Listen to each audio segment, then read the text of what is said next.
बता दीजिएगा। तो आज की जो हमारी ये क्लास है SGPGI MS से संबंधित Sanjay Gandhi post graduate institute of medical science unit number 5 पर हम लोग चर्चा कर रहे हैं। आज ये लास्ट डे है, इसको जल्दी से जल्दी समाप्त करने की कोशिश करूंगा और कॉपी पेन साथ में लेके बैठिएगा।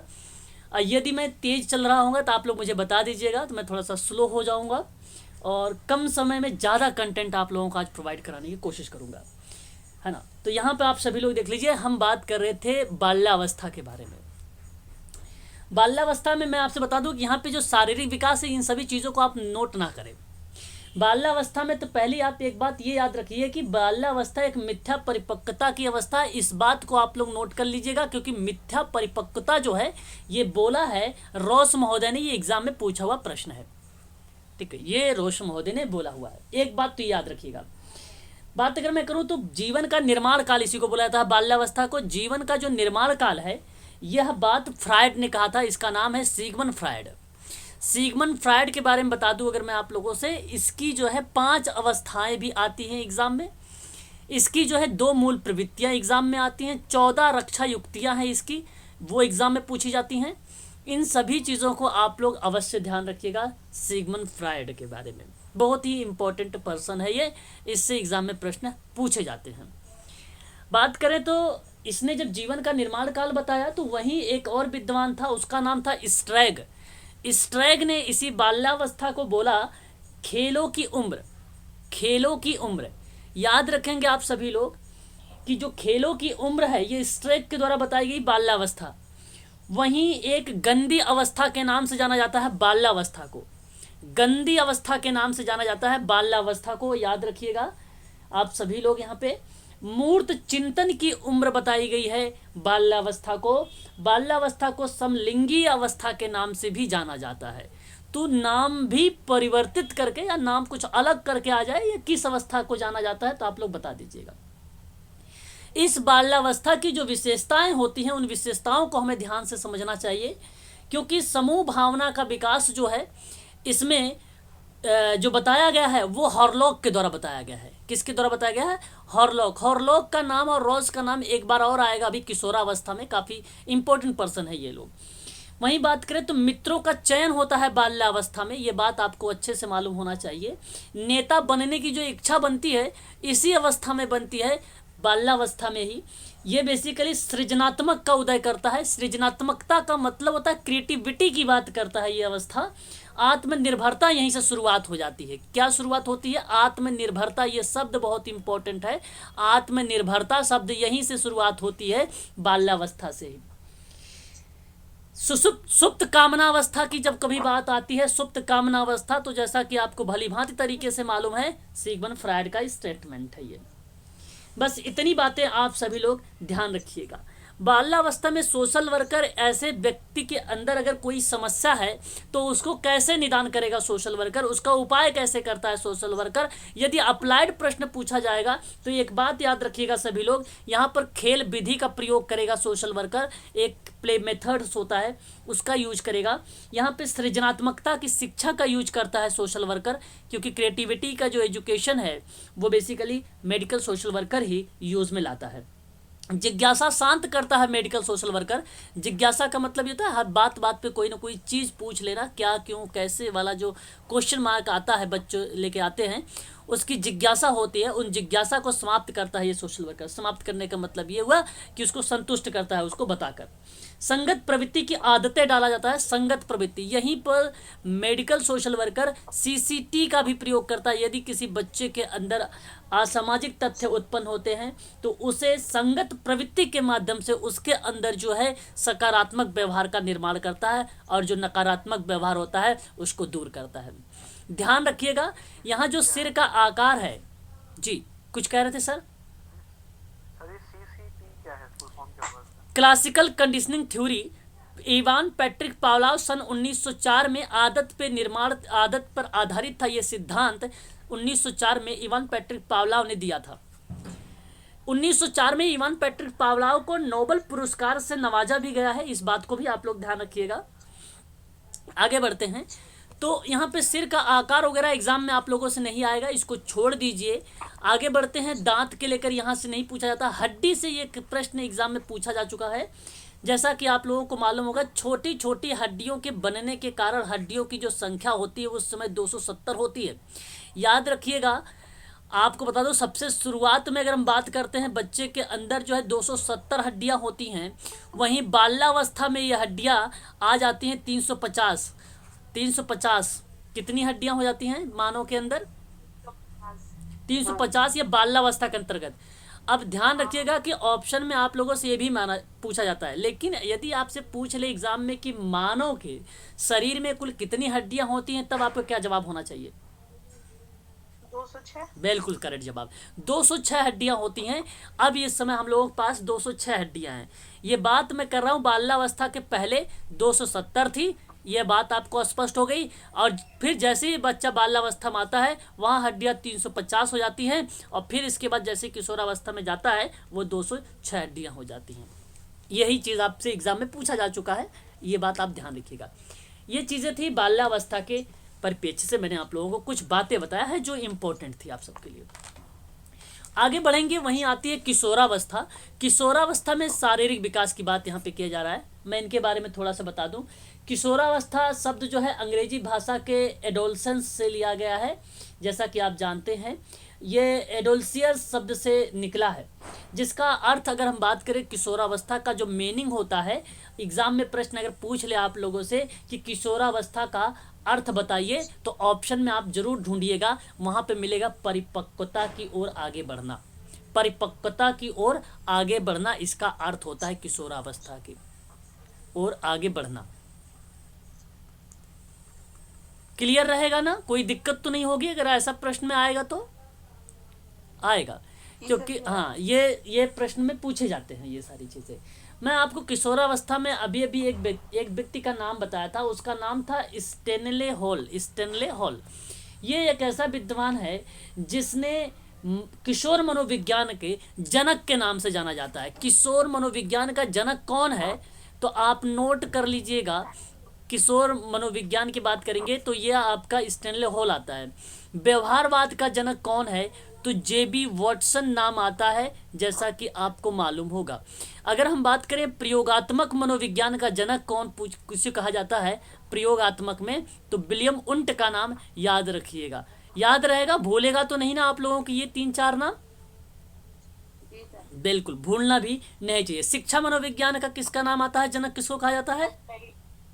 वेरी गुड, बहुत बढ़िया, शाबाश। ऐसे होती है पढ़ाई, ऐसे करेंगे तो ये आपके ही काम आने वाला है। वहीं अगर हम बात करें तो एक चीज़ और याद रखिएगा आप सभी लोग, जो एडोलसेंस है, एडोलसेंस एक किताब आई थी। अगर किताब का नाम भी पूछेगा तो किशोरावस्था का किताब जो है वो स्टेनले हॉल का ही है, किसी अदर पर्सन का नहीं है। बात करें तो एक हेडो कमेटी का संबंध था। जो हेडो कमेटी है, एग्जाम में एक बार प्रश्न आया हुआ था कि किशोरावस्था का अध्ययन से जो अमेरिका में बनाई गई जो कमेटी थी उसका क्या नाम था। तो अमेरिका में एक कमेटी बनाई गई थी जहां पे किशोरावस्था का अध्ययन किया जाता था। पता है उस कमेटी का नाम? अमेरिका की है यह, उसका नाम था हेडो कमेटी। हेडो कमेटी यह अमेरिका में बनाई गई थी। काफ़ी इंपॉर्टेंट पॉइंट मैंने बोला है, बहुत कम जगह पे लिखा हुआ भी मिलता है किताबों वगैरह में भी। हेडो कमेटी जो है ये इसका जो संबंध है किशोरावस्था के अध्ययन से संबंध है ये, और ये अमेरिका में बनाई गई थी कमेटी। नोट कर लीजिएगा, काफ़ी इंपॉर्टेंट लाइन मैंने आप लोगों को बताया है ये। किशोरावस्था के अगर जब हम सिद्धांतों की बात करते हैं तो हमें 2 बातें याद आती हैं। एक बातें याद आती है जो स्टेनले हॉल का आता है, वो उसने कहा कि त्वरित और आकस्मिक विकास होता है। किशोरावस्था में एक त्वरित का मतलब क्या होता है? जल्दी। जल्दी का मतलब क्या होता है? त्वरित का मतलब क्या होता है? तीव्र ना, या जल्दी। और आकस्मिक होता है। जब त्वरित और आकस्मिक सिद्धांत पूछ लेना तो आपको बता दी किशोरावस्था का सिद्धांत है। और ये सिद्धांत किसका है? ये हॉल का है, ये सिद्धांत हॉल का है। वहीं अगर हम बात करें इसका मतलब जानते हो क्या होता है? इसका मतलब ये होता है कि किशोरावस्था में अचानक विकास जो है तेजी से आ जाता है। वहीं अगर हम बात करते हैं दूसरा सिद्धांत आया, वह सिद्धांत का नाम था क्रमिक विकास का सिद्धांत। क्या नाम था उसका? क्रमिक विकास का सिद्धांत। और ये भी सिद्धांत जो था किशोरावस्था का सिद्धांत था, और ये दूसरा था। यहाँ अगर आप लोगों से पूछे जाएगा तो ये नाम किसका नाम बताएंगे? नाम आप लोग बताएंगे थॉर्नडाइक का। क्या नाम बताएंगे?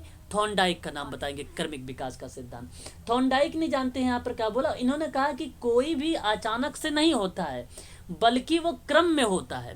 ये बात आलोचना करते हुए अपने सिद्धांत में क्रमिक विकास का सिद्धांत दिया, और ये बात दोनों मैंने बताया किशोरावस्था में। इस बात को आप लोग ध्यान रखिएगा, भूलिएगा मत। पहली बात, आगे बढ़ेंगे तो मैं कहूँगा कि एक परिभाषा याद रख लीजिएगा यहाँ पे रॉस महोदय का। रॉस महोदय कहते हैं कि किशोरावस्था जो होता है वो शैशवावस्था की पुनरावृत्ति है। कहने का मतलब शैशवावस्था जो बार बार आता है वो एक पार्ट है किशोरावस्था, उसी का एक पार्ट है, इसका कहने का तात्पर्य था। किशोरावस्था जो है तनाव, तूफान, संघर्ष की अवस्था के नाम से जाना जाता है। ये बात जैसे ही लिखा मिले आप लोग सीधा सीधा कह देना स्टैनले हॉल का नाम आता है। जब मैं आपसे बात करूं यहाँ पे किशोरावस्था में कि बताइए, किशोरावस्था जो है वसंत काल कहा जाता है, जिसको हम लोग कहते हैं गोल्डन एज, तो आप लोग नाम लगा दीजिएगा एच टी ग्रीन का नाम। तो इन्होंने शारीरिक विकास के बारे में कुछ बातें कहा। तो शरीर का आकार को लेकर एग्जाम में प्रश्न नहीं आ सकता है। दांत की बात करें तो यहाँ पर भी प्रश्न नहीं आ सकता है। हड्डियों से आप देख सकते हैं जहाँ पे जुड़ने का कारण हड्डियों की संख्या। जी क्या हो गया? हेलो, सुनीता जी, क्या आपस में बात मत करिए प्लीज। यहाँ पे अगर हम बात करें तो देखिए आप हड्डियों की संख्या जो है 206 रह जाती है। तो ये बात आप ध्यान रखिएगा, ये आप लोगों के लिए इंपॉर्टेंट है, एग्जाम में आप लोगों से प्रश्न बना सकता है। देखिए 1 घंटे का समय अच्छे से आप पढ़ने की कोशिश करिए। आगे बढ़ेंगे फिर देखिए तो मानसिक विकास की बात यहाँ पे आप चलेगी, और मानसिक विकास कहाँ पे मैं बात करूँगा शैशवावस्था को लेकर। मानसिक विकास में अगर हम बात करें तो जब आपको ये मील का पत्थर प्रयोग में लाया जाता है, यह आप सबके लिए वेरी वेरी मोस्ट इंपॉर्टेंट मील का पत्थर है, जिसको हम लोग मेडिकल सोशल वर्क में यूज भी करते हैं। आई थिंक सुनीता मैम, अगर आपके पास कोई बच्चा गरिमा, शायद अगर आपके पास कोई बच्चा आता है वहाँ पे, तो शायद आप इसी तरीके से कुछ काउंसलिंग करते हैं उसके सप्ताह के या महीने के रूप में, तो इसको मील का पत्थर कहा जाता है। तो ऐसे में हम प्रयोग में लाते हैं अब जब हम प्रैक्टिस करते हैं या प्रैक्टिकल करते हैं।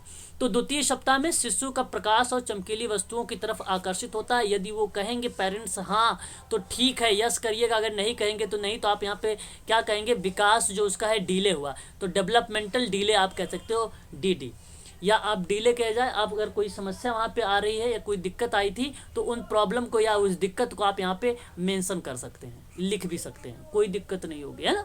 तो जैसे हम और भी कोई अगर जैसे जांच करने वाला पहुँच गया, कोई अदर पर्सन पहुँच जाएगा, तो ताकि आपकी रिपोर्ट से ये जानकारी बच्चे के बारे में मिल जाए, तो वही बच्चे की डिटेल एक बेसिक जानकारी आपको लेना पड़ता है। इसको हम लोग कभी कभी ICP के नाम से भी जानते हैं, जैसा कि आप लोग मैंने एक फॉर्मेट भी दिखा चुका हूँ ICP, है ना। प्रथम माह की बात करें तो शिशु को कष्ट व भूख का अनुभव होने पर भिन्न भिन्न प्रकार से रोता है। ये प्रथम माह की बात हो रही है ना। जो प्रथम माह का शिशु होगा, आप लोग इमेजिन करिए अपने घर में अगर कोई बच्चा वगैरह है ना, तो उसको इमेजिन करके जब सोचेंगे तो ऐसे प्रश्न आपको सरल लगने लगेंगे, उसको ध्यान में रख के। द्वितीय माह की बात करूँ तो शिशु आवाज़ सुनने के लिए सिर घुमाता है द्वितीय माह में, है ना। अच्छा, एक बार एग्जाम में पूछा भी गया था, परीक्षा में पूछा हुआ प्रश्न मैं बता रहा हूँ आप लोगों से, बच्चा कौन से माह में जो है सिर कंट्रोल कर लेता है, सिर को नियंत्रित कर लेता है। ये आपको बताओ SGPGI में सिलेबस उसमें भी मिलेगा, फॉर्मेट में भी। बताओ माह का नाम बताओ। 6 महीने, ओके। और बताओ भाई गरिमा मैडम, आप बताओ। विनीत सर, तीसरे महीने में सर बैलेंस आने लगता है। वेरी गुड, यहाँ पे सही आपने जवाब दिया। 1 से 3 माह का जो होता है, ये ऑप्शन में था भी, आयोग ने 1 से 3 ही माना था, बहुत सारे बच्चों ने इस पर वो भी डाले थे। लेकिन मैं आपसे बता दूं कि 1 से जो 3 माह होगा वो सिर कंट्रोल इसी माह में करता है, इसी में 1 से 3 माह में ही, है ना। ये प्रश्न पूछा जा चुका है, ये ध्यान रखिएगा। ऑप्शन में 1 से 3 माह लिखा रहेगा, केवल 3 माह नहीं लिखा रहेगा। यदि लिखा रहेगा तो भी 3 माह का ही हिसाब करेंगे। 6 माह तो बहुत लंबा हो जाएगा मैडम, है ना, 6 माह। आगे बात करते हैं तो यहाँ पे देखिए तीसरा माह जो होता है अपनी माह को पहचानने लगता है तीसरे महीने में।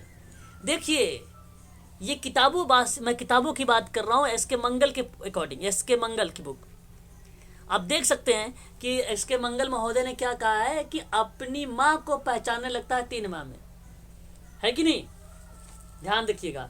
फिर वहीं चौथा महीने की बात करूं तो शिशु सभी पीड़ाओं, व्यंजनों और ध्वनियों उत्पन्न करने लगता है। मतलब एक प्रकार से विभिन्न प्रकार की आवाज़ें वगैरह जो नहीं होती, जैसे हालांकि दर्द होता है तो बच्चा पहले माह में अगर होता है तब भी वो रोता है, जैसे पेट दर्द अगर उसका होता है, कोई दिक्कत आती है तब भी रो के बताता ही बताता है, ऐसे नहीं कि नहीं बताता।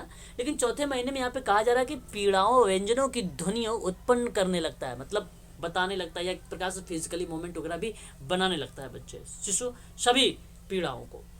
तो 5वां और 6ठा महीना में बात करूँ तो शिशु अपना नाम समझने लगता है, नाम समझने लगता है।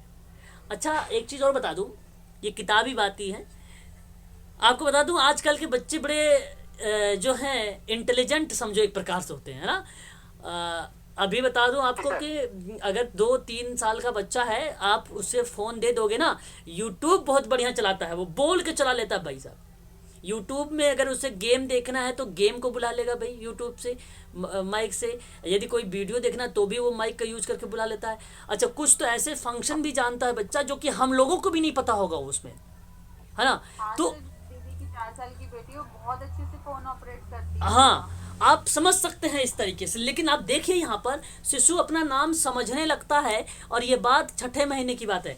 अभी आपको बता दूं मैं कि 2-3 महीने की अगर बच्चा है ना, एक मेरी बेबी है जो ना, उसको अगर मैं कहता हूँ, जैसे उसका नाम लेता हूँ निध्याना या पुष्या करके, तो तुरंत जो है इधर उधर देखने लगती। मतलब आप समझिए कि अभी उसका 2रा महीना लगने वाला है, अभी कंप्लीट नहीं हुआ। आप समझ सकते हैं कि अपने नाम का रिस्पॉन्स देखिए अभी से इसको होने लगा है ना। तो आप ये समझ सकते हैं कि आजकल के बच्चे में ये किताबों के अकॉर्डिंग अगर हम बात करते हैं, परंतु आप किताबों के हिसाब से ही बात करिएगा, वहाँ पे आप इस तरीके से इमेजिन नहीं करेंगे कि जो चीज़ें हमारे घर में हो रहा है। हाँ लेकिन थोड़ा सा आप वहाँ पे रिलेट जरूर कर सकते हैं, है ना, रिलेट तो जरूर कर सकते हैं ऐसे चीज़ों रिलेट करके, परंतु आप जो किताबों की बातें होंगी उसी हिसाब से आपको चलना होगा, है ना। प्रेम और क्रोध में अंतर करने लगता है। 7वां और 8वां महीना में जो है शिशु अपनी पसंद का खिलौना छांट लेता है, देख लीजिए। और फिर उसके बाद 9वां और 10वां महीना में खिलौना छीनने पर रोकर विरोध प्रकट करने लगता है। ये बात आप अच्छे तरीके से जानते हैं, है ना।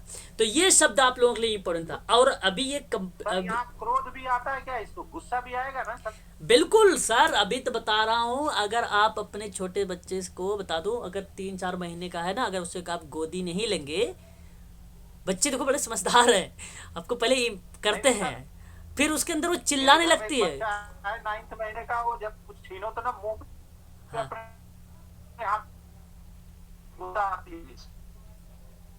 शायद आवाज मैंने आपको नहीं सुन पाया सर, क्या आप बोला, फिर से रिपीट करें।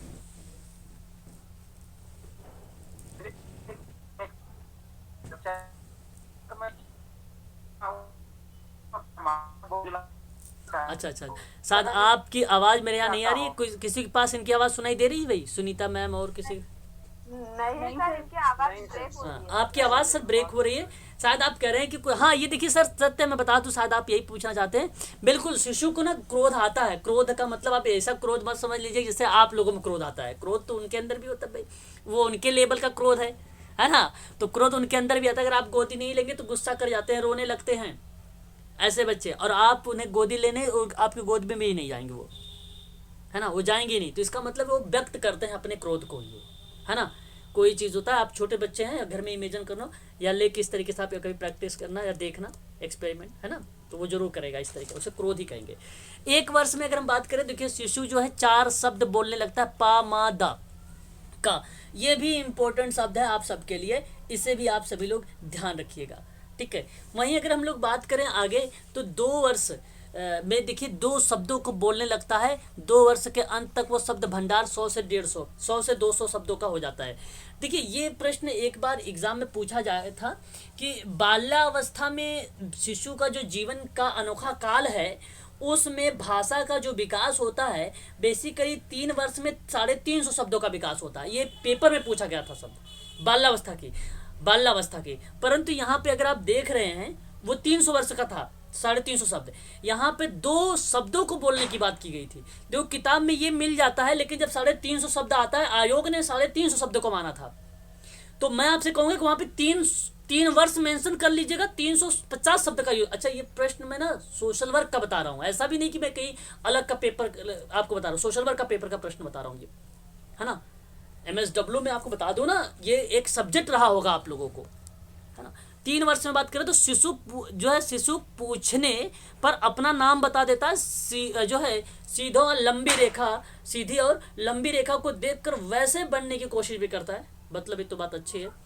फिर उसके बाद चौथा वर्ष है, शिशु 4 वर्ष में गिनती गिन लेता है, भाई ये तो ठीक है। लिख भी लेता है कुछ अक्षरों को ना, जैसे रिटिन स्किल जो है इसका धीरे धीरे डेवलप होने लगता है वहीं पर चौथे वर्ष में। और 5वां वर्ष जो हो जाता है, शिशु भारी और हल्की वस्तुओं में अंतर भी करना सीख जाता है, शब्दों में जटिल वाक्य भी बोलना सीख जाता है, जैसा कि आपको ये तो मालूम ही है।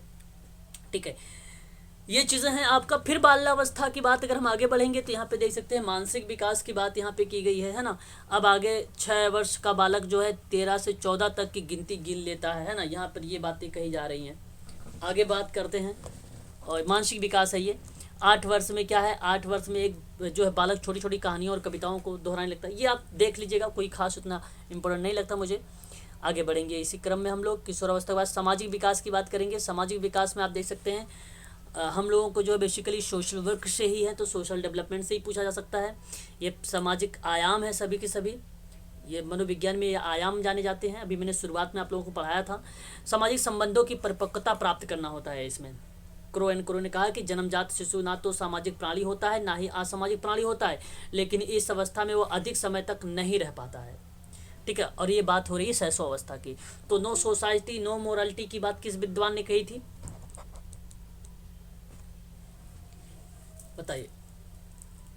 ना ही सामाजिक ना ही नैतिकता, बताइए गरिमा। सर कॉलबर्ग ने किया था क्या? Lawrence Kohlberg.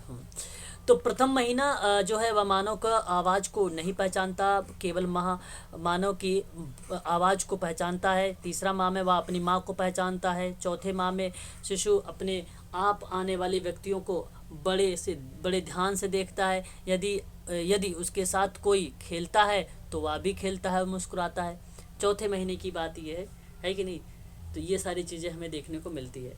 5वां 6वां महीना आप देख सकते हैं, परिचित अपरिचित व्यक्तियों को ध्यान से देखता है, ना पहचानने लगता है, प्रेम और क्रोध में अंतर भी करने लगता है यहाँ पर, है ना, ये आप देख सकते हैं। तो ये चीज़ें हैं।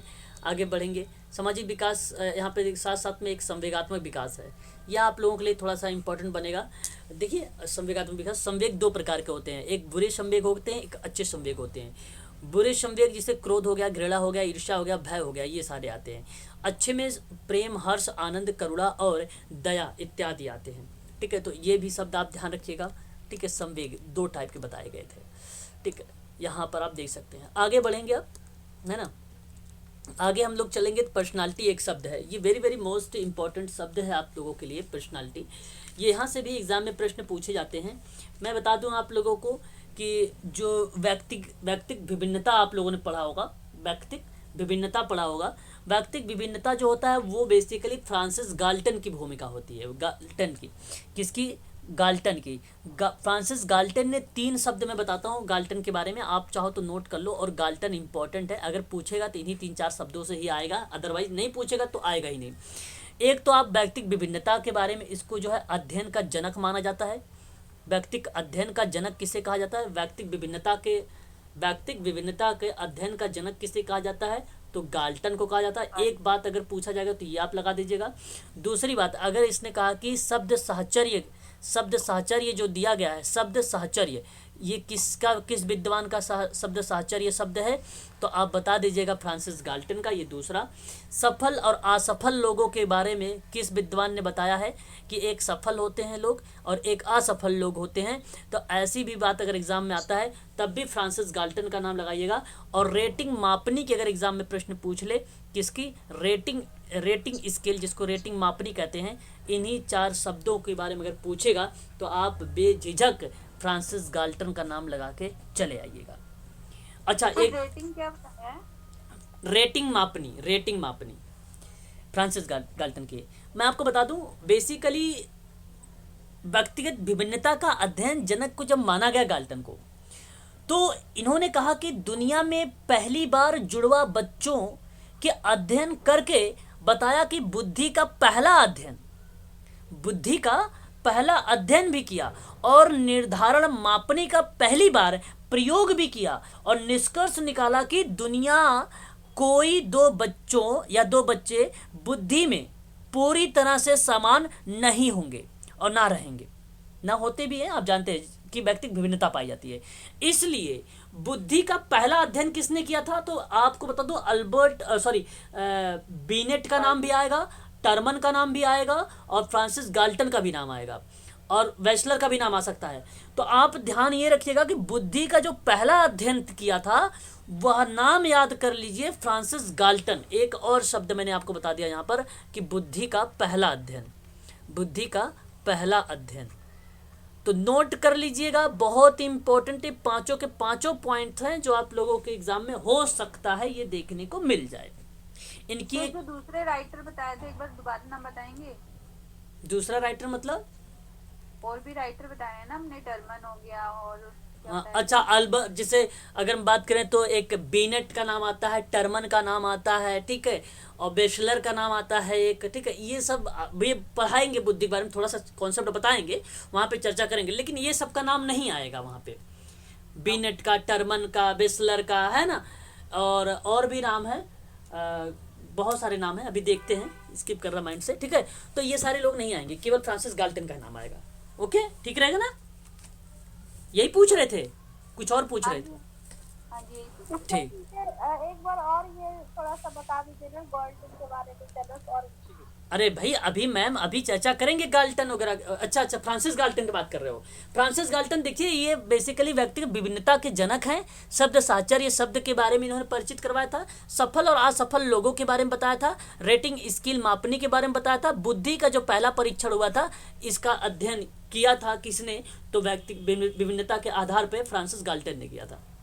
फ्रांसिस गाल्टन, इनकी एक किताब थी, पता है उसका क्या नाम था? Hereditary genius. हेरिडिटरी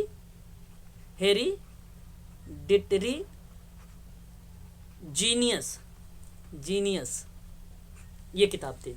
बस ये बात आप लोग ध्यान रखिएगा। अब देखिए, पर्सनालिटी शब्द लैटिन भाषा के पर्सोना से मिला है। पर्सनालिटी, देखो एक बात और याद रखिएगा, पर्सनालिटी में कई विद्वानों के नाम आते हैं, अल्पोर्ट, कैटल और कार्ल, है ना, और साथ ही साथ में ऑटो रैंक की बात अगर मैं करूं और कार्ल रोजर्स की भी बात करूं, तो इनकी भी भूमिकाएं वहां पे देखने को मिलती है, मतलब उनकी अवधारणाओं को लेकर। हालांकि सोशल वर्क हम लोग पढ़ रहे हैं, अभी मैं बताऊंगा कि आपके लिए कौन सा इंपॉर्टेंट रहेगा। तो पर्सनालिटी में पहला शब्द तो ये आप ये याद कर लिया, ये पर्सोना शब्द लैटिन भाषा का है ना, ये कार्ल जुंग का है, ये कार्ल जुंग का है। एक बात तो यहाँ पर ये तय कर लीजिए। और यहाँ पे जो ये शब्द कार्ल जुंग का है, उसने अर्थ बताया था, ऑप्शन में आता है, इसका अर्थ होता है बाहरी आवरण, नकली चेहरा, नकाब, मास्क। एग्जाम में पूछ लेता है कि पर्सनालिटी का निम्नलिखित में से कौन सा अर्थ नहीं है, तो आपको 3 इसमें से देगा, एक कोई अलग शब्द बना देगा, या तो पूछ लेगा कि इनमें से बताओ कौन सा, 3 चारों में से कोई ना कोई एक मिलेगा, एक अर्थ। इसका यह अर्थ होता है पर्सनालिटी। ये पूछा गया प्रश्न है। अब पर्सनालिटी की अगर हम बात करें तो इनमें देखिए, अल्पोर्ट महोदय ने क्या बोला कि व्यक्तित्व उन मनोदैहिक जो है व्यवस्थाओं का गत्यात्मक संगठन है जो वातावरण के साथ समायोजन स्थापित कर लेता है। अब ये आप लोगों से ये प्रश्न नहीं पूछा जाता है कि इसकी परिभाषा बताओ। व्यक्तिगत बेसिकली क्या है? व्यक्तित्व विभिन्नता जो होता है, संपूर्ण व्यक्तित्व का कोई भी ऐसा पहलू आ जाए जिसका मापन किया जा सके, बस वही व्यक्तिगत विभिन्नता होती है। मान लीजिए मैंने कहा कि एक व्यक्ति अपने समूह के सदस्यों के शारीरिक मानसिक गुणों के औसत से विभिन्नताएं रखता है, तो उसे भी हम कह सकते हैं ये व्यक्तिगत विभिन्नता होती है। तो ऐसे ही में आप ऑप्शन देखेंगे तो आप आइडेंटिफाई कर लेंगे व्यक्तिगत विभिन्नता किसे कहते हैं, है ना, ऑप्शन में ही। अब अगर हम बात करें व्यक्तिगत विभिन्नता के, बेसिकली गाल्टन महोदय ने कुछ टाइप बताए थे। पहले भी हम लोगों ने गाल्टन के बारे में पढ़ा है, काफ़ी इंपॉर्टेंट पर्सन था, तो पहले हम इसी के बारे में बात कर लेते हैं, फिर आगे अदर विद्वानों के बारे में बात करेंगे।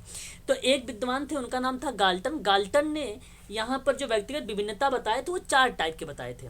4 टाइप कौन कौन? जैसे एक शारीरिक विभिन्नता होती है, एक मानसिक विभिन्नता होती है, एक संवेगात्मक विभिन्नता होती है और एक व्यक्तिगत विभिन्नता होती है। 4 टाइप की विभिन्नताएं होती है। एक एक करके सुन लीजिए थोड़ा थोड़ा सा। जो शारीरिक विभिन्नता होती है, इसको चाहो तो आप नोट भी कर सकते हो एक लाइन के वर्ड में। यहाँ पर बेसिकली नाटा, लंबा, दुबला, पतला व्यक्ति की लंबाई चौड़ाई जो देखने को मिलती है वो शारीरिक विभिन्नता के अंतर्गत आ जाती है। वहीं अगर हम बात करें मानसिक विभिन्नता के बारे में, मानसिक विभिन्नता में क्या होता है कि हम इसमें देखते हैं सामान्य बुद्धि वाला बालक कौन सा है, कुशाग्र बुद्धि वाला बालक कौन सा है, मंद बुद्धि तर्क शक्ति वाला बालक कौन सा है, ठीक है, मॉडरेट लेवल का बालक कौन सा है, बॉर्डर लाइन का बालक कौन सा है ना। ये सारी चीजें हमें देखने को मिलती है मानसिक विभिन्नता में। ये बात गाल्टन ने कहा था कि ऐसे भी व्यक्ति हमें देखने को मिलते हैं, ठीक है। तो इस चीज को आप लोग ध्यान रखिएगा। फिर इसके बाद आपको एक मिला था संवेगात्मक विभिन्नता। जैसे कि अभी मैंने बताया आपको कि एक संवेग अच्छा भी होता है, एक संवेग बुरा भी होता है। जहां आप अच्छे की बात करते हैं तो प्रेम करुणा दया की बात करने लगते हैं, जब बुरे की बात करते हैं तो घृणा, वहां पे आप क्रोध गुस्सा की बात करने लगते हैं, उसको बुरा संवेग कहते हैं। तो संवेग के आधार पे इन्होंने कहा गाल्टन ने कि किसी व्यक्ति में दया तो किसी व्यक्ति में क्रोध अधिक पाया जाता है। तो व्यक्ति दो टाइप के होते हैं, किसी व्यक्ति के अंदर अधिक क्रोध पाया जाएगा तो किसी के अंदर दया सहानुभूति वाली जो प्रक्रिया होती है वो पाई जाती है कि नहीं। तो ये बात फ्रांसिस गाल्टन का है, तो इसको संवेगात्मक कहा गया कि ऐसे भी व्यक्ति हमारे समाज में हैं। और एक होता है व्यक्तिगत विभिन्नता, जो कि आप भली भांति तरीके से व्यक्तिगत विभिन्नता के बारे में जानते होंगे। व्यक्तिगत विभिन्नता जो होती है वो मानव के मापनीय गुणों की कही जाती है। जैसे अगर मैं बात कहूँ शर्मीला और किसी में मिलनसार होना, तो कुछ व्यक्ति ऐसे होते हैं कि वो बहुत शर्मीले होते हैं और कुछ व्यक्ति ऐसे होते हैं कि वो बहुत मिलनसार होते हैं, जैसा कि आप लोगों को भली भांति तरीके से मालूम होगा। तो इतने टाइप के पाए जाते हैं क्या, व्यक्तिगत विभिन्नता या व्यक्तिक विभिन्नता पाई जाती है। अब देखिए इन्हीं कारकों में जो तत्व आते हैं, इन्हीं के प्रभाव से एक व्यक्ति में व्यक्तित्व विभिन्नता पाई जाती है और उसके कुछ कारक होते हैं। जैसे अगर मैं बात करूं तो कुछ कारक होते हैं। जैसे अगर आप देखिए कारक एक जैसे प्रजाति है, प्रजाति एक कारक है। अब प्रजाति कैसे कारक हो सकती है इसको समझ लीजिए, थोड़ा थोड़ा समझ लीजिए एक एक लाइन में, ताकि आपके अगर पेपर में आए तो आपको दिक्कत ना हो। तो जो प्रजाति होती है ना, इसमें श्वेत और अश्वेत लोग होते हैं, इसको हम लोग बोलते हैं प्रजाति। जैसा कि श्वेत अश्वेत आपको अच्छे से पता होगा, मैंने जब अफ्रीका और अमेरिका की कहानी बता रहा था मार्टिन लूथर के बारे में, तो वहाँ आप लोगों को अच्छे से स्पष्ट हो गया था, है ना, गोरे और काले के बारे में भेदभाव या विभेद के बारे में। तो बेसिकली प्रजाति क्या होती है, श्वेत और अश्वेत हो सकती है। कार्ल पियर्सन ने क्या बोला कि इसका संबंध या जो है सहसंबंध का सिद्धांत है। प्रजाति क्या होती है, प्रजाति को इन्होंने क्या बोल दिया, किसने, कार्ल पियर्सन ने प्रजाति को एक शब्द दिया है, उसका नाम है सहसंबंध का सिद्धांत।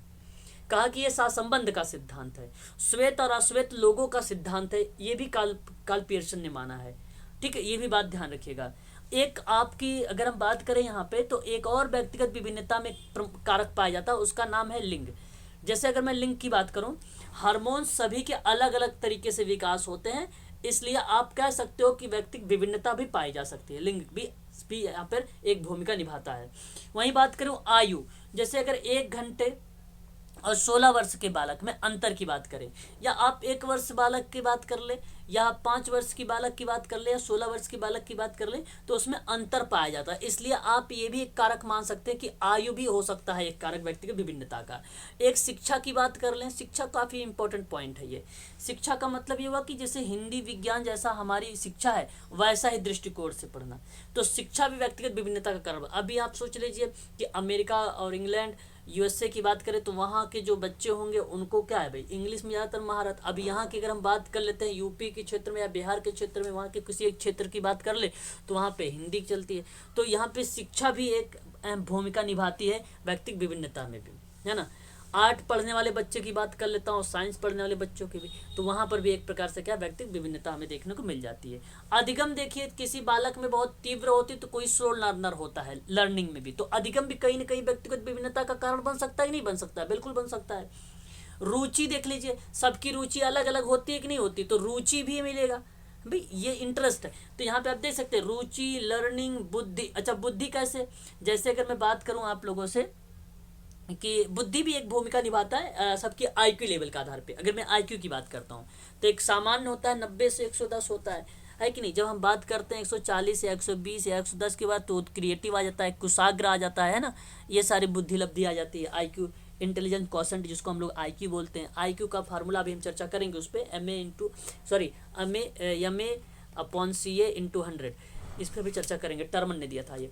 तो फिर उसके बाद बुद्धि, जैसे जैसे आगे मतलब बुद्धि के आधार पर व्यक्ति की विभिन्नता हो सकती है, ग्रहण शक्ति के दृष्टिकोण से, धर्म से, संस्कृति से, भाषा से, व्यवसाय से, राष्ट्रीयता से, व्यक्तित्व से, खान पान से, इत्यादि चीज़ें से अगर हम देखते हैं ना, तो ये कहीं ना कहीं एक भूमिका निभाता है व्यक्तिगत विभिन्नता के कारक में, जिसको आप कह सकते हैं कारण के रूप में। सोशल वर्कर इसको यूज कैसे करता है? सोशल वर्कर बेसिकली व्यक्तिगत विभिन्नताओं को छोटे कक्षाओं की व्यवस्था के माध्यम से करता है, विविध शिक्षण विधियों का प्रयोग करने लगता है, बहुउद्देशीय पाठ्यक्रम बनाने लगता है, बहुस्तरीय पर पाठ्यक्रम बनाने लगता है, मानसिक वर्गीकरण करने लगता है। यहाँ पर दो विद्यार्थियों में तुलना ना करें, एक चीज़ ये ध्यान रहे आप सभी लोगों को, व्यक्तिगत विभिन्नताओं में तुलना ना करें। मतलब देखिए यहाँ पे वर्गीकरण का मतलब ये हुआ कि आप पॉजिटिव के रूप में बताएं, कंपेयर के आधार पर नेगेटिविटी की बात ना करें। यहाँ पर इस चीज़ को आप लोग ध्यान रखिएगा, है ना।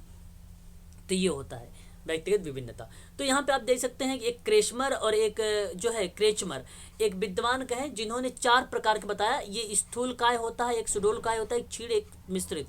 जो स्थूल होता है नाटे व्यक्ति आते हैं, जो सुडोल होते हैं खिलाड़ी प्रवृत्ति के होते हैं, जो क्षीण होते हैं वो दुर्बल शरीर वाले होते हैं, जो मिश्रित कार्य वाले तो मिले जुले होते हैं। तो आप यहाँ पे देख सकते हैं, ये आपको इम्पोर्टेंट शब्द हैं क्रेचमर का, ये भी पेपर में रिट के एग्जाम में आया हुआ प्रश्न है ये। शारीरिक संरचना के आधार पर अगर हम बात करें तो ये सैडल एक विद्वान है जिन्होंने 3 प्रकार के बताया था, गोलाकार, आयताकार, लंबाकार। तो आप देख सकते हैं जो गोलाकार है शारीरिक संतुलन वाला है, शारीरिक स्वस्थ और फुर्तीला वाला हो सकता है, ठीक है। और वहीं अगर हम बात करें लंबाकार के बारे में तो शक्तिहीन हो सकता है, ठीक है, शक्तिहीन हो सकता है।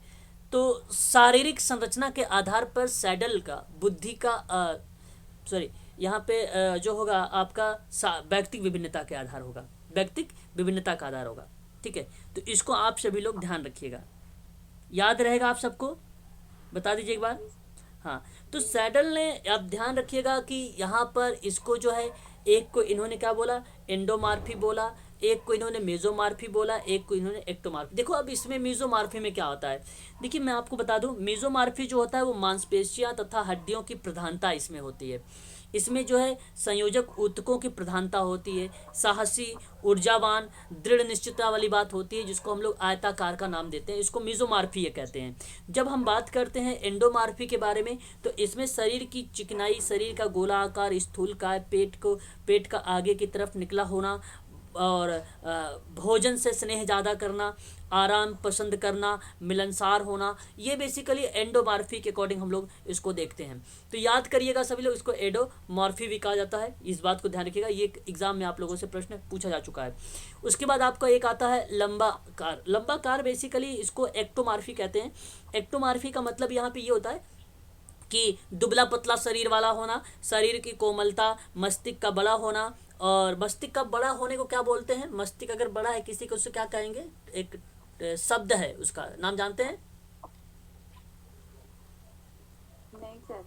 माइक्रोसिफेली एक होता है छोटा सर का, हाइड्रोसिफेली होता है एक बड़े सर का, ठीक है। क्या बोलेंगे, हाइड्रोसिफेली, ठीक है, याद रहेगा, ठीक है। तो ये भी अगर हम बात करें यहाँ पे, तो सिर का बड़ा होना, ठीक है, मस्तिष्क का बड़ा होना। और अगर हम बात करें भयग्रस्त होना, अंतर्मुखी, नियंत्रित स्वभाव वाले, प्रमस्तिष्कीय प्रधानता, मतलब एक प्रकार की प्रमस्तिष्कीय प्रधानता, मतलब टोटली मिला जुला के यहाँ पे ब्रेन पर आधारित। तो एंडोमार्फी की जो रचना हुई वो व्यक्ति के प्रमुख विशेषताओं के रूप में ये देखने को मिल जाता है। इसको आप सभी लोग ध्यान रखिएगा, काफ़ी इंपॉर्टेंट शब्द था आप सभी के लिए। वहीं बात करें तो स्वभाव के आधार पर सैडल महोदय ने कुछ और भी विचारों को लेकर प्रकट किए। इन्होंने कहा कि शरीर के गठन का सामान ही सैडल ने मानव स्वभाव को 3 श्रेणियों में विभक्त कर दिया, जिसमें से आप देख सकते हैं कि एक नाम आपके सामने आ रहा है विसेरोटोनिक, उसके बाद सोमैटोनिक और उसके बाद सेरेब्रोटोनिक।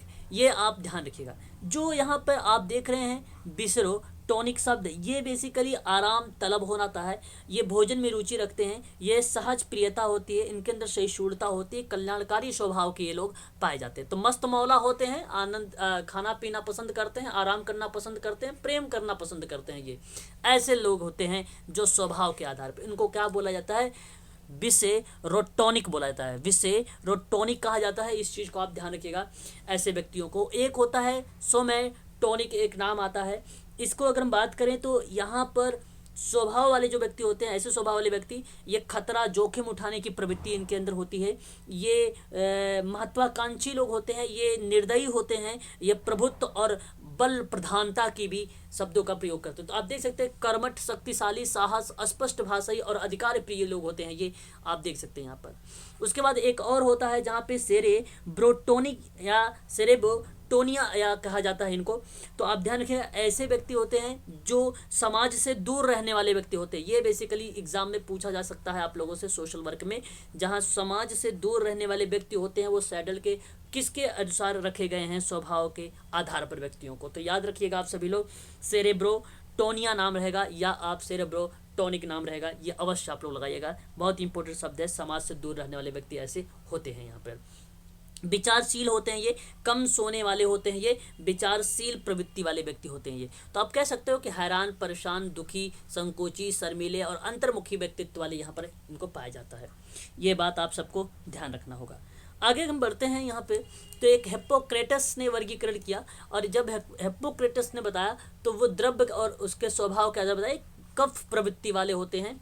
यहाँ पे आप देख सकते हैं काले पित्त वाले होते हैं, पीले पित्त वाले होते हैं, अधिक रुधिर वाले होते हैं। तो ध्यान रखिएगा, कफ प्रवृत्ति वाले एक प्लस और माइनस एक पर संकेत दिया जा रहा है, ठीक है। तो देख सकते हैं सुस्त, चिड़चिड़ापन, संवेगात्मक रूप से कमजोर और शारीरिक रूप से शक्तिशाली, रुधिर की मात्रा अधिक और आशा शक्ति। तो जहाँ पे अधिकता की या शक्तिशाली की बात होती है वो प्लस होता है, जहाँ पे पहले निगेटिव संज्ञा की बात करता है उसको निगेटिव कहते हैं, मतलब माइनस के रूप में जाता है।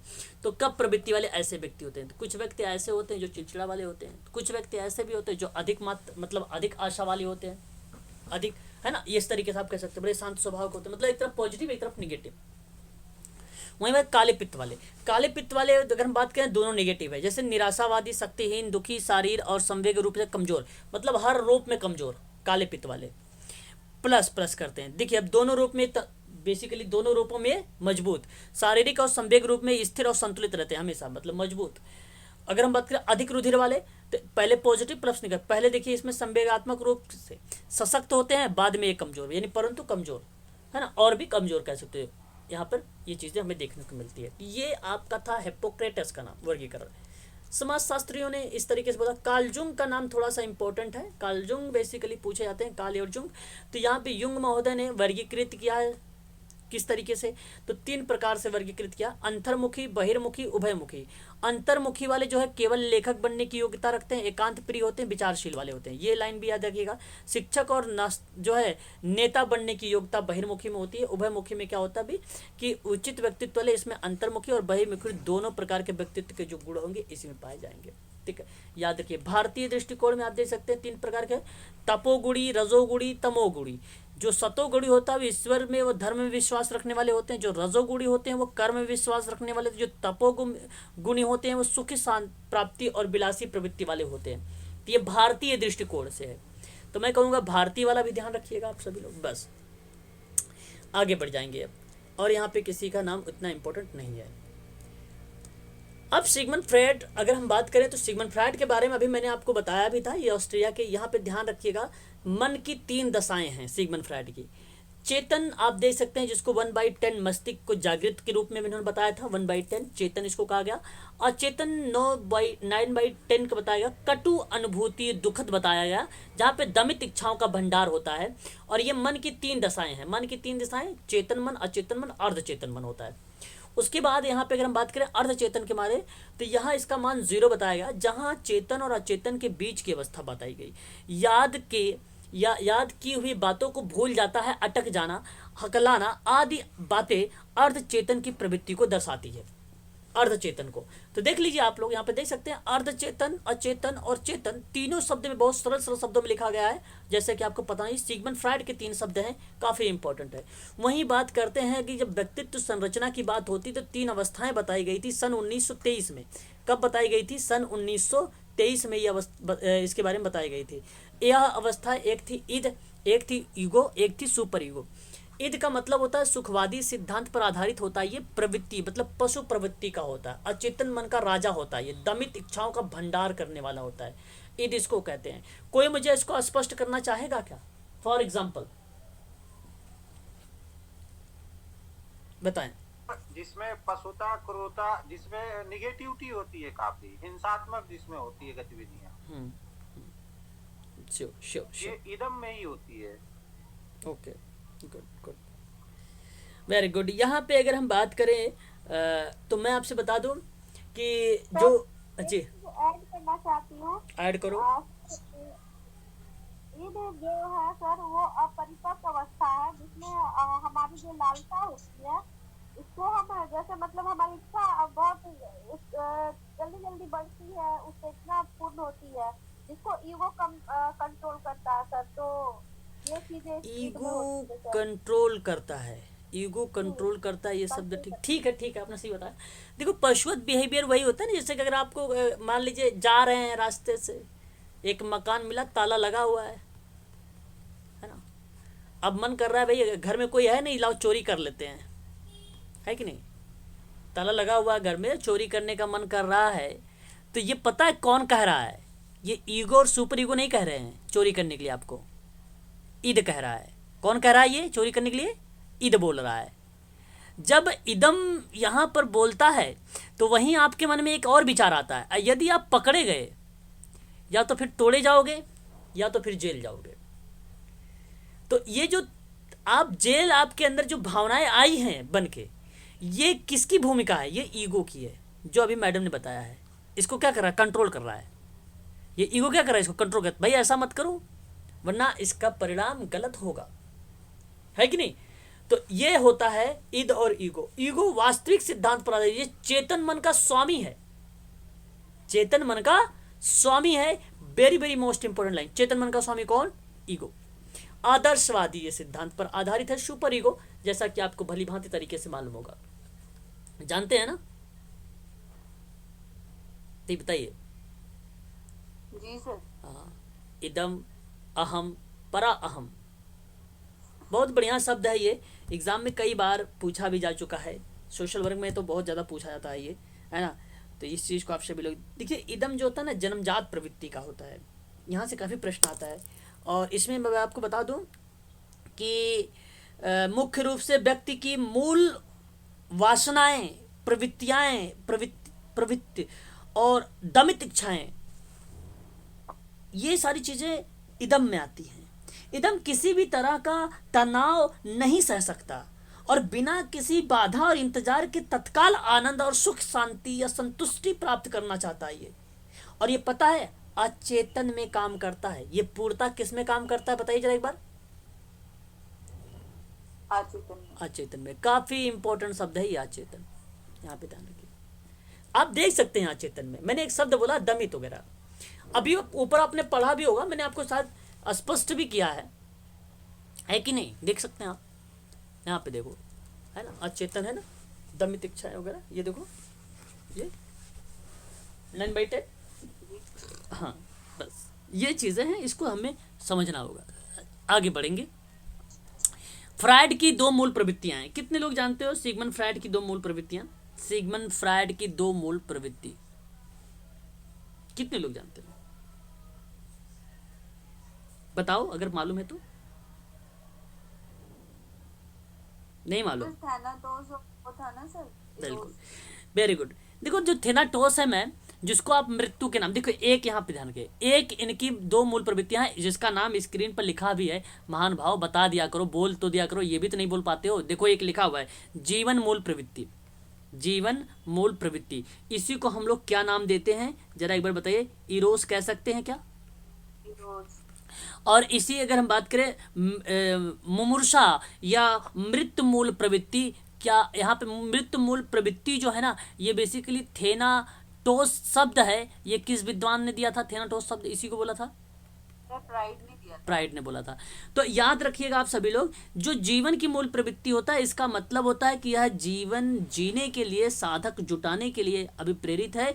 यह जीवन की मूल प्रवृत्ति जहाँ पे शारीरिक मानसिक दोनों पक्षों को प्रतिनिधित्व करता है। इसमें काम वासना, भूख प्यास इत्यादि ये सारी चीजें शामिल की गई थी जीवन की मूल प्रवृत्ति में। परंतु वहीं जब मृत्यु की बात हुई तो इसका मतलब एग्जाम में प्रश्न पूछा जा चुका है। जितने यूजीसी के बच्चे होंगे अगर कभी प्रश्न पढ़ा होगा तो ज़रूर उसको याद आ जाएगा कि यहाँ पे बेसिकली विनाश से संबंधित होता है। यह मूल प्रवृत्ति जीवन प्रवृत्ति के विपरीत काम करती है। ये आक्रामक और विध्वंस कार्य करता है। कैसा काम करता है? आक्रमण वाला और विध्वंसक कार्य करता है, इसलिए इसको मृत मूल प्रवृत्ति कहा जाता है। और इसी को फ्राइड ने क्या नाम दे दिया? थेनाटोस। बस आप लोग ये बात अवश्य ध्यान रखिएगा। उसके बाद हम बात करते हैं तो हमारे सामने दो ग्रंथियां देखने को मिलती हैं। देखिए सॉरी पहले उसके पहले एक और शब्द है नॉर्सिज्म। मैंने शायद आप लोगों को कल की या परसों वाली क्लास में बताया था नॉर्सिज्म, स्वामोह के बारे में। हाँ, तो आप ये चीज़ समझ सकते हैं कि देखिए स्वामोह और नॉर्सिज्म जो शब्द है एक बालक की कहानी के द्वारा समझना। आप यहाँ पे ये समझ सकते हैं या बालक अपने से स्नेह करता है, ये भी आप कह सकते हैं। स्वयं को समझना, बार बार अपने आईने में देखना, वो भी स्वामोह और नॉर्सिज्म से ही रिलेटेड होता है। ये शब्द उसी का है। आगे अगर हम बात करते हैं तो यहाँ पे ओडिपस और इलेक्ट्रा एक ग्रंथि, दो टाइप की ग्रंथि पाई जाती है। याद रखिएगा कि जो सिगमंड फ्राइड ने लड़कों में बताया कि ओडिपस ग्रंथि पाई जाती है। पता, ओडिपस ग्रंथि होने के कारण वो अपनी माता से अधिक स्नेह करते हैं। लड़कों में कौन सी ग्रंथि पाई जाती है बताइए जरा एक बार? ओडिपस ग्रंथि पाई जाती है और ये अपने माता से स्नेह करते हैं। किससे? माता से स्नेह करते हैं। आप लोगों ने देखा भी होगा छोटे छोटे जो बच्चे होते हैं ज़्यादातर माता से ही क्या लगाव रखते हैं। वहीं बात करते हैं इलेक्ट्रा ग्रंथि। यहाँ पे अगर हम बात करें इलेक्ट्रा ग्रंथि को लेकर तो लड़कियों में ये ग्रंथि पाया जाता है। और यहाँ पे अगर हम बात करें तो ये पिता से अधिक स्नेह करने लगती हैं। किससे? पिता से अधिक स्नेह करने लगती हैं, पिता से स्नेह। तो आप समझ सकते हैं यहाँ पर आप सभी लोग कि भाई ये दो टाइप की ग्रंथियाँ पाई जाती हैं। अब याद रखने वाली बात यह है कि ये दोनों ग्रंथियाँ लैंगिक अवस्था में पाई जाती हैं। क्योंकि आप बड़े महान भाव लोग हैं तो इसलिए लैंगिक अवस्था की एज आप सुन लीजिए कि इसकी जो एज है 4 से 5 वर्ष है। ठीक है, याद रखिएगा ये। तो ये ग्रंथियां कब पाई जाती हैं? लैंगिक अवस्था में पाई जाती हैं। सिगमंड फ्राइड ने किताबों में यूनानी एक कहानी के रूप माध्यम से बताया गया है, एस के मंगल की किताबों में, कि एक जो है एक लड़का जो है अपनी माता से स्नेह करता है और अपनी माता की वजह से अपने पिता का उसने हत्या कर दिया था। और कहानियों में यूनानी कहानी की बात कर रहा हूँ मैं। और एक पिता के एक जो है लड़की ने क्या कर दिया? अपने माता की हत्या कर दी थी, है ना। ऐसा हमें कहानियों में इसके मंगल की किताबों में आप लोगों ने अगर पढ़ा होगा साइकोलॉजी तो आपको मालूम होगा, अदरवाइज नहीं तो आप आज यहाँ पे जान लीजिए, है ना। आगे बात करते हैं तो यहाँ पर आप देख सकते हैं कि सिगमंड फ्राइड के अनुसार लड़कों में ओडिपस ग्रंथि पाई जाती है जिसके कारण माँ से अधिक प्रेम करेंगे। लड़कियों में इलेक्ट्रा ग्रंथि जहाँ पे कारण बनता है अपने पिता से अधिक प्रेम करती हैं। लिबिडो एक शब्द है, एग्जाम में कई बार पूछा जा चुका है, जहाँ स्नेह, प्रेम और काम प्रवृत्ति को लिबिडो कहा जाता है। ये आप ध्यान से याद रखिएगा इसको। सहसा कामुकता की बात होती है। कामुकता भी शब्द अगर हम बात करें तो इसी का, देखिए इनका एक शिष्य था जिसका नाम था कार्ल जुंग, इन्हीं का शिष्य है सिगमंड फ्राइड का। देख लीजिए, कह रहा है कि भाई उनके शिष्य कार्ल जुंग के मध्य मतभेद हो गया था और सहसा कामुकता की बात पर सिगमंड फ्राइड के। और ये जो शब्द है आप देख सकते हैं कि इसी के आधार पर सिगमंड फ्राइड ने मनोविश्लेषणात्मक सिद्धांत दिया था। और इसी सिद्धांत में क्या अवस्थाएं पाई जाती हैं? 5 टाइप की अवस्थाएं पाई जाती हैं। इन 5 अवस्था का नाम आप चाहो तो यहाँ पे स्क्रीन पर मैं लिख रहा हूँ, आप इसे नोट कर लीजिए। नंबर 1 अवस्था जो थी मौखिक अवस्था थी, जिसको मुखा अवस्था का नाम दिया गया, जिसकी आयु थी जन्म से लेकर 1 वर्ष। नंबर 2 की अवस्था याद करिएगा, क्रम में पूछा गया प्रश्न है, याद रखिएगा आप सभी लोग। दूसरा था गुदा अवस्था जो 2 से लेकर 3 वर्ष बताई गई थी। तीसरा था लैंगिक अवस्था, जहाँ पे मैंने अभी आपको बताया है लैंगिक अवस्था में क्या पाया जाता है, कौन कौन सी ग्रंथि पाई जाती है, जैसा कभी भी मैंने आप लोगों से चर्चा किया। बताइए एक बार। हाँ, इलेक्ट्रा और ओडिपस, लिबिडो नहीं। हाँ, अगर हम बात कर नंबर 4 की अगर हम बात करें तो एक आती है सुषुप्त अवस्था। सुषुप्त अवस्था जो होती है वो 6 से 12 वर्ष होती है। 5वां अवस्था होती है जननी अवस्था जो 12 से 20 वर्ष होती है। वेरी वेरी मोस्ट अवस्था आए ये पांचों के पांचों एग्जाम में क्रम में आप लोगों से पूछा जा चुका है और पूछा भी जा सकता है, याद रखिएगा। तो यहाँ पे ये सिगमंड फ्राइड महोदय कंप्लीट होते हैं और कंप्लीट के साथ साथ मैं आपको 2-3 बातें और बताऊंगा केवल जानकारी के लिए। प्रेक्षण विधियां होती हैं एक, और आप देख सकते हैं वहाँ पे TAT, CAT, IBT, SCT और FWAT ये टेस्ट है, इनके बारे में भी आपके नीचे मिलेगा, ठीक है, ये सारी के बारे में। वहीं अगर हम बात करते हैं, जब अप्रेक्षी की बात करते हैं, ये विधियां हैं। आत्मनिष्ठ व्यक्ति विधि होती है एक, आत्मनिष्ठ के अंतर्गत जो है आत्मकथा विधि, व्यक्ति इतिहास विधि। व्यक्ति इतिहास विधि में हम बेसिकली इसको ज़्यादा यूज करते हैं केस वर्क में। उसके बाद साक्षात्कार भी है, प्रश्नावली विधि है। फिर उसके बाद आता है एक वस्तुनिष्ठ विधि, समाजमिति जेल मोरोनो के द्वारा दिया गया है। जैसा कि आप सबको मालूम होगा, जेल मोरोनो ने अभी 2022 में 1 अक्टूबर 2022 सोशल वर्क में ये पेपर में प्रश्न में आया हुआ था, समाजमिति से सवाल। वहीं बात करें कार्यक्रम निर्धारण विधि और उसके बाद शारीरिक परीक्षण और निरीक्षण विधि। आप लोगों को मैंने एक पेपर जो सॉल्व करवाया है, जो 1 अक्टूबर 2022 को UGC का प्रश्न आया था सोशल वर्क का, उसके एक बार जरूर देख के जाइएगा आप सभी लोग, ठीक है। इससे आइडिया लगेगा कि आजकल का ट्रेंड का जो है सोशल वर्क का पेपर कितना कैसा आ रहा है, किस टाइप से है ना। आप TAT के बारे में अभी भी मैंने आपसे बताया था। TAT बेसिकली क्या होता है, थेमेटिक अपरसेप्शन टेस्ट होता है, जिसको प्रासंगिकता अंतर्बोध शब्द का यूज करता है ये उत्तर प्रदेश।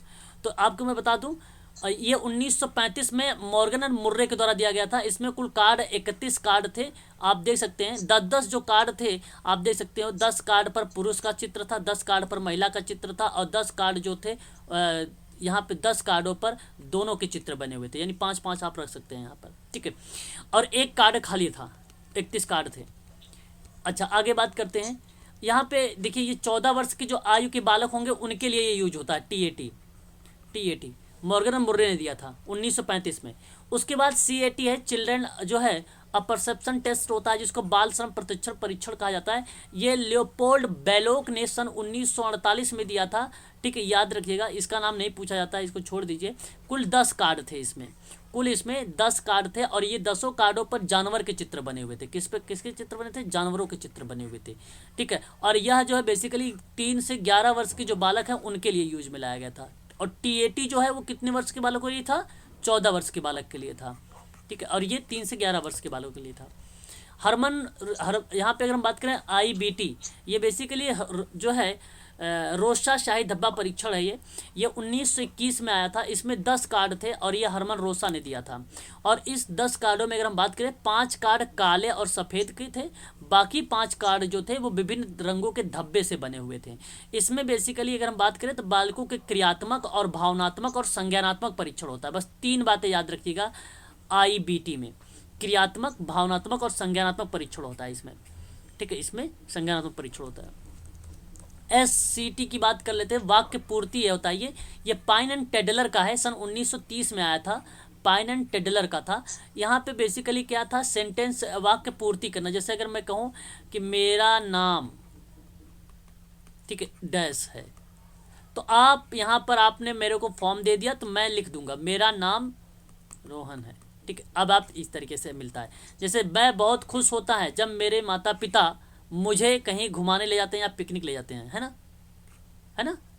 मुझे, या आप ये कहे कि जब मेरे माता पिता जो है कुछ गिफ्ट हो गया या कोई चीज़ें ऐसी हो गई मुझे देते हैं, या चॉकलेट टॉफ़ी कर लीजिए, है ना, बच्चे के लिए है, तो ये वाक्य पूर्ति होता है, ठीक है।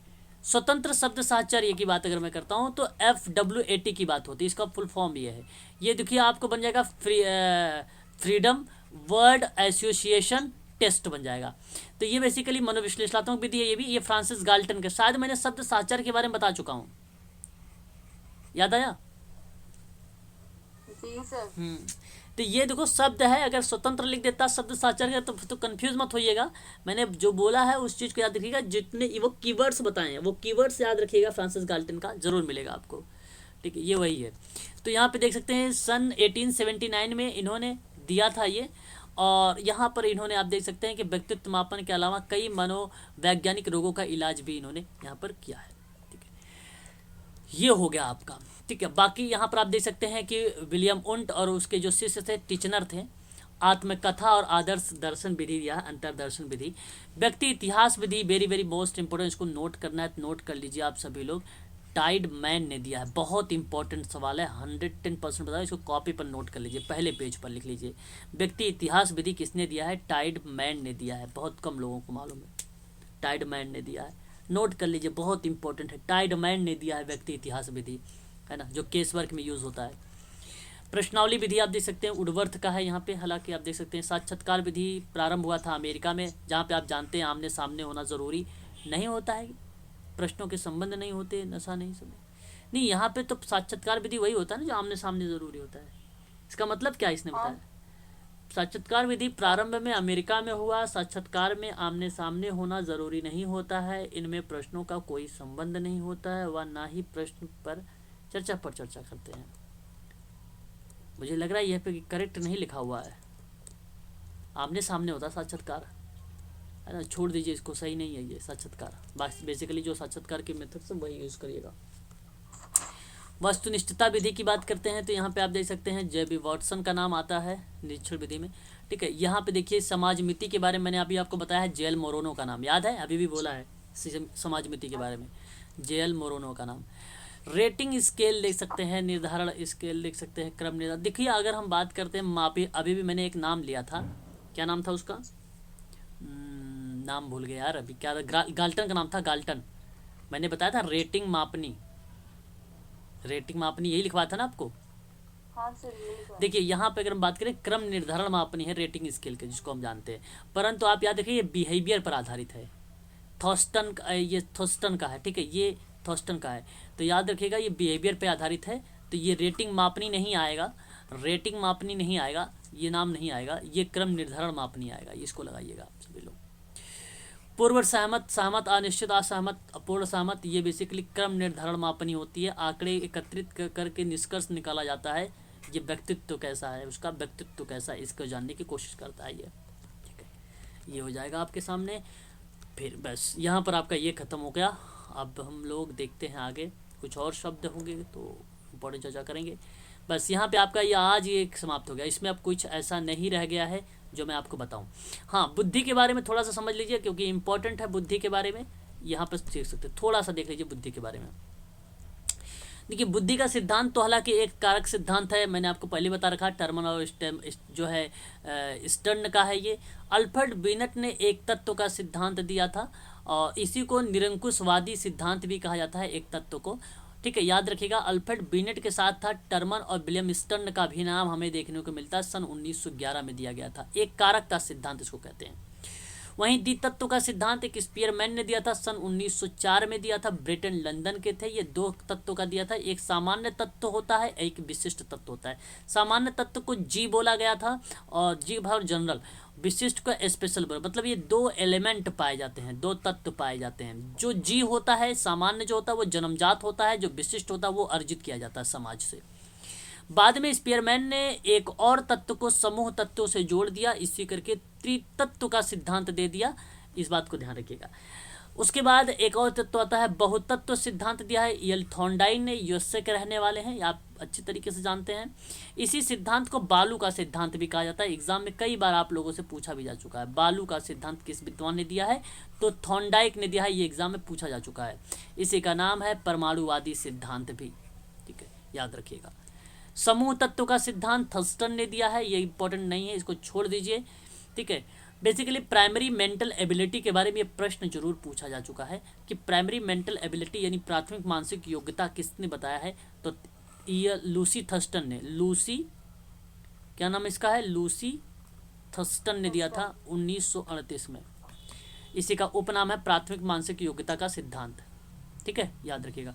7 ऐसे प्रमुख तत्व हैं, देख सकते हैं आप यहाँ पे, प्रेक्षण तत्व है, अंक का है, फिर शाब्दिक शब्द है, उसके बारे में आप देख सकते हैं, फिर वाक है, फिर संस्मरण है, तार्किक है ये, फिर उसके बाद पर्यवेक्षणक है, ये है। इसी 7 शब्दों को मिला दिया जाए तो इंटेलिजेंस बन जाता है, बुद्धि बन जाती है, ऐसी बात कहा था इन्होंने। प्रतिदर्श का सिद्धांत है 1955 में थॉमसन ने दिया था, छोड़ दीजिए। त्रिआयाम गिलफोर्ट ने दिया था, छोड़ दीजिए। फिर उसके बाद अगर हम बात करते हैं तो आगे वर्ष के साथ लिखा हुआ है सारी चीज़ें, आप देख सकते हैं यहाँ पे।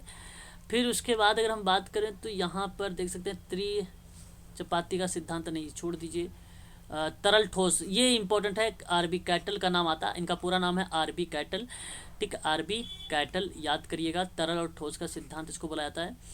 विकासात्मक सिद्धांत जीन पियाजे का है, इसको छोड़ दीजिए, हैब का भी और जॉनसन का भी छोड़ दीजिए। पदानुक्रम का सिद्धांत छोड़ दीजिए यहाँ पर, ये भी। यहाँ पे देखिए बुद्धि मापन का सोपान होता है। जैसे एक होता है सीए का मतलब क्रॉनिकल एज होता है, जिसको वास्तविक आयु बोलते हैं। मेंटल आयु एमए को बोलते हैं। इंटेलिजेंस क्वोशेंट आईक्यू को कहते हैं। शुरुआत में बेसिकली क्या हुआ कि फ्रांसिस गाल्टन ने सन 1885 में जनता का ध्यान बुद्धि की तरफ खींचा, आकर्षित कर लिया। सर्वप्रथम कैटल ने फिर उसके बाद अपने एक जो था पेंसिल्वेनिया विश्वविद्यालय में 1890 में मेंटल टेस्ट मेजरमेंट नामक एक पुस्तक प्रकाशित किया। उसका नाम था आरबी कैटल। आरबी कैटल ने मानसिक परीक्षण शब्द का सबसे पहले प्रयोग किया, जिसका नाम था मेंटल टेस्ट, सबसे पहले प्रयोग किया। फिर मानसिक आयु शब्द दिया, मेंटल एज। एक शब्द और आया जहां पे अल्फ्रेड बिनेट ने सन 1908 में दिया था, यह शब्द मेंटल एज दिया था। फिर बुद्धिलब्धि शब्द का प्रयोग किया गया, आईक्यू शब्द प्रयोग हुआ। पहले देखो, पहले आईक्यू एमए इन अपॉन में सीए ऐसे निकालते थे, और ये फार्मूला था किसका? अल्फ्रेड बिनेट का था। फिर बाद में जो सूत्र आया वहाँ पे अगर हम बात करें तो ये सूत्र बनाया गया सर्वप्रथम टर्मन के द्वारा। याद रखिएगा, सर्वप्रथम विलियम स्टर्न और कुहलमान ने बुद्धि का सुझाव देते हुए 1912 में सूत्र दिया था। यही सूत्र देख सकते हैं 1912 का। ये विलियम स्टर्न और टर्मन का नाम इसमें नहीं आया, ये मैंने टर्मन का नाम पूरा आ जाएगा आईक्यू अपॉन में यहाँ पे एमए अपॉन में सीए इंटू 100। ये टर्मन का सूत्र है, ये टर्मन महोदय ने दिया है। और ये जो सूत्र दिया है, ये सूत्र यहाँ पर लिखा हुआ जो कुहलमन ने दिया है और विलियम स्टर्न ने दिया है, याद रखिएगा। ये दो सूत्र हैं, दोनों सूत्र का नाम देख सकते हैं यहाँ पे स्क्रीन पर लिखा गया है भाई, इसको आप ध्यान देख लीजिएगा। देखिए टर्मन ने यहाँ पे सन 1916 में ये सूत्र दे दिया, यही सूत्र दे दिया। तो आप देख सकते हैं, देखिए क्या होता है कि अगर मैंने आपसे कहा कि अगर एक बालक है, उसकी मानसिक आयु 10 वर्ष है, ठीक है, और उसकी वास्तविक आयु कितनी है, जो रियल की एज है उसकी कितनी है, उसकी रियल एज कितनी हो जाएगी बताइए? कुछ भी आप रख लीजिए। तो आप मान लीजिए यहाँ पे अगर हम बात करते हैं कुछ रियल एज के बारे में, तो मान लीजिए 12 कर लेते हैं, ठीक है। तो बताइए उसका आईक्यू क्या होगा? तो आप उस तरीके से आप कर सकते हैं। देखिए आप 10 वर्ष जो है वास्तविक बताया है, तो वास्तविक 10 नीचे हो जाएगा। मानसिक आयु कितना, सॉरी मानसिक आयु 10 बताया था ना, या आप 12 कर लीजिए, ठीक है। यहाँ पे अगर हमने कर दिया कि मानसिक आयु 12 है, तो हमने 12 लिख लिया और मल्टीप्लाई आप 10 कर लीजिए, 100 कर दीजिए। तो 10 टेंजा अगर हम बात करेंगे तो 10 हो जाएगा, और यहाँ से मल्टीप्लाई कर देंगे तो 120 आईक्यू हो जाएगी। और 120 आईक्यू जो हो जाएगी, ये कुशाग्र व्यक्ति है कहलाएगा। ये कौन सा व्यक्ति कहलाएगा? कुशाग्र व्यक्ति कहलाएगा। ये ऐसे आयु हम निकालते हैं, ठीक है। ये भी आप ध्यान रखना है इसको, ठीक है भाई। क्लियर हो गया ना आप लोगों को? बाकी यहाँ पे बुद्धि के संबंध में ये सारी चीज़ें मैंने आपको बता दी। यहाँ पर आप देख सकते हैं, देखिए 140 120 के यहाँ 120 से अगर ऊपर 139 से अगर ऊपर आता है, वो सब प्रतिभाशाली व्यक्ति कहते हैं। ये 2% लोग मिलते हैं। 120 से 139 की बात करें, 7% लोग मिलते हैं प्रखर बुद्धि वाले। 110 से अगर हम बात करते हैं 119 तक में 16% लोग मिलते हैं तीव्र बुद्धि वाले। 90 से 109 की बात करता हूँ, 50% लोग हैं यहाँ पे सामान्य बुद्धि और औसत वाले। उसके बाद बात करेंगे 80 से लेकर 89 के बीच में 16% लोग हैं मंद और पिछड़ा वर्ग के बुद्धि। बेसिकली ये मंगोलिज्म वाले व्यक्ति इसमें ज़्यादा आते हैं, याद रखिएगा। फिर 70 और 79 की बात अगर हम करते हैं, 7% मिलते हैं निर्बल बुद्धि वाले, और 70 से कम जो मिलते हैं वो बेसिकली मूर्ख होते हैं। तो ये चीज़ें बताई गई हैं, है ना, ये चीज़ें यहाँ पे बताई गई हैं, इसको आप ध्यान रखिएगा, ठीक है। अब फिर उसके बाद मोटिवेशन वगैरह आ जाता है। यहाँ पे आप बस आपका ये टॉपिक खत्म, मोटिवेशन नहीं दिया गया, परंतु अगर आप देखना चाहेंगे तो देख लीजिएगा, ठीक है। हाँ ठीक है भाई।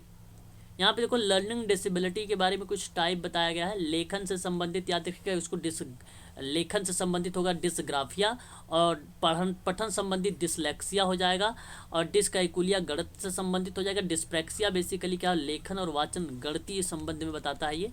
ये बात ध्यान रखिएगा आप सभी लोग, है ना। बस क्लियर होगा। आप किसी को कुछ पूछना पूछ लीजिए, कुछ यूनिट नंबर 5 में कुछ नहीं है, इसमें जो सारी चीज़ें थी पूरा टोटल मैंने आप लोगों को बता दिया। ये जो किताब आप लोगों को मैंने अभी प्रोवाइड कराया है काफ़ी इम्पोर्टेंट है, आप लोगों को बहुत काम आने वाली है।